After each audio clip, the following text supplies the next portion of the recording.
La ville de Kinshasa accueille depuis jeudi la première édition du recyclage des femmes avocats organisée par l'Alliance internationale des femmes avocates. Cette conférence est inscrite dans la droite ligne de l'apprentissage des nouveaux outils à intégrer dans le travail des praticiens de droit. Ces assises réunissent les femmes avocates de la République démocratique du Congo et de la République du Cameroun, membres de l'AIFA.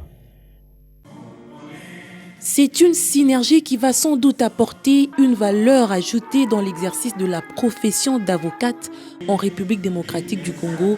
L'Alliance internationale des femmes avocates, AIFA, avec environ 130 avocates de la RDC et du Cameroun, qui sont depuis ce jeudi en conférence de recyclage des femmes avocates, une initiative d'AIFA qui vise à renforcer les capacités des participantes à travers l'apprentissage des nouveaux outils à intégrer dans l'exercice de leur travail. Il s'agit entre autres du droit au HADA, du management d'un cabinet d'avocats, du droit électoral. Ces assises, qui ont connu la participation des quelques personnalités, ont été ouvertes par le président du Conseil supérieur de la magistrature et de la Cour constitutionnelle. Dieudonné Kalouba a encouragé l'initiative de l'AIFA.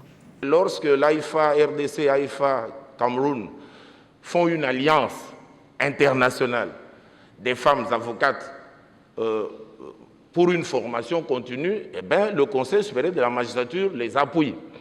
Pourquoi? Parce qu'en réalité, la justice fonctionne avec deux côtés.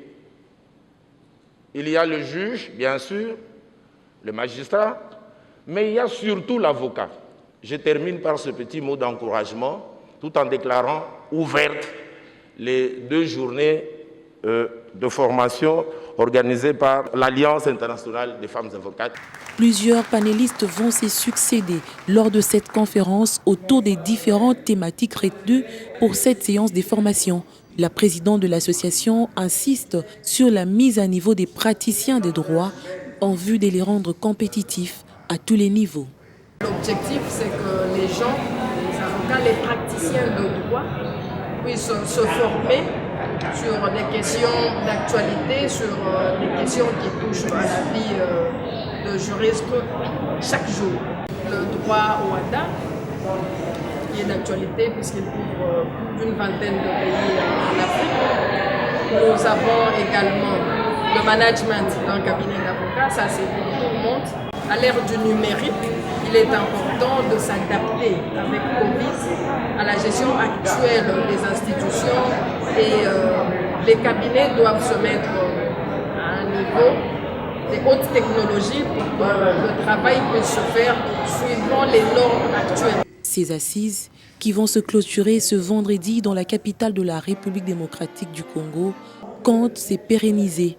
La première édition de la conférence de l'Alliance internationale des femmes avocates va certainement poser des jalons pour une longue série d'activités prévues dans l'agenda de l'association.